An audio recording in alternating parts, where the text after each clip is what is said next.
Letter of credit. Letter of credit is the most authentic and credible way through which international transactions are proceeded.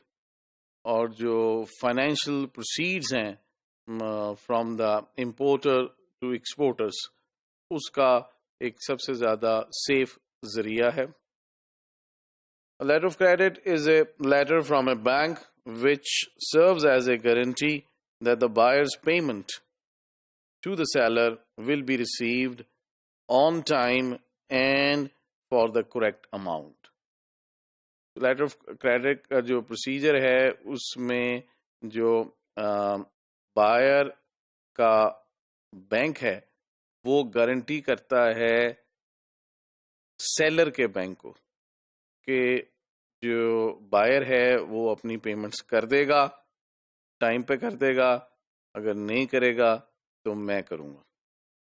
تو یہ guarantee letter ہے قسم کا جو کہ بائر کا بینک یعنی امپورٹر کا بینک ایشو کرتے ہے، اور جو ساری جو ٹرانزیکشن ہے، ساری جو منی ٹریل ہے وہ تھرو بینکس ہوتی ہے، اور یہ اسٹیبلش کر دیتا ہے ریلیشن شپ دو بینکس کا. اور پورا جو پروسیجر ہے اس کے اندر پھر 4 پارٹیز جو ہیں وہ سامنے آ جاتی ہیں، جن میں ایک امپورٹر ہے، ایک ایکسپورٹر ہے، ایک امپورٹر بینک ہے، اور دوسرا چوتھا ایکسپورٹر بینک ہے. اس سے کیا فائدہ ہوتا ہے؟ It provide highest degree of protection of the interest of the both parties. Both is the importer as well as exporter. Importer کو یہ پتہ چل جاتا ہے کہ یہ وہ ظاہر ہے امپورٹر پہلے پیسے نہیں بھجوانا چاہتا ان موسٹ کیسز کہ بھئی میں پیسے بھجوا دوں اور گڈز نہ آئیں. اور اسی طرح جو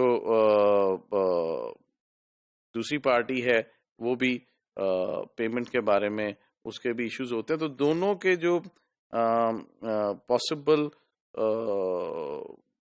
پریکاشنز ہیں ان کو مد نظر رکھ کے یہ جو لیٹر آف کریڈٹ ہے یہ سب سے زیادہ ایک سیف اور پروٹیکشن والا انوائرمنٹ جو ہے وہ پرووائڈ کرتا ہے. And it reduces the risk for buyer as well as seller. تو پیمنٹ سے متعلقہ اور اشیاء سے متعلقہ دیکھیں، اگر امپورٹر پہلے پیسے بھیج دیتا ہے تو اس کو پیسوں کا رسک ہے، اگر ایکسپورٹر گڈز بھیج دیتا ہے تو اس کو ان گڈز کا رسک ہے کہ یہ جو میری سپلائی مجھ سے چلی گئی اس کی پیمنٹ آئے گی یا نہیں آئے گی. تو اور یہ رسک جو ہے یہ مزید بڑھ جاتا ہے جب ہم اس کو انٹرنیشنل ٹریڈ کے تناظر میں دیکھتے ہیں. تو اس رسک کو ریڈیوس کرنے کے لیے 2 بینکس اس میں گارنٹر کے طور پہ کام کرتے ہیں. ایک ایجنٹ ہوتا ہے ایکسپورٹر کا اور ایک ایجنٹ ہوتا ہے امپورٹر کا. اور پھر اس لیٹر آف کریڈٹ کے ذریعے جو کہ امپورٹر کا بینک ایشو کرتا ہے، اس ٹرانزیکشن کی فائنینشیل ٹرانزیکشن کی سیفٹی کو گارنٹی کیا جاتا ہے اور جو پروٹیکٹیو ہے دونوں پارٹیز کے لیے.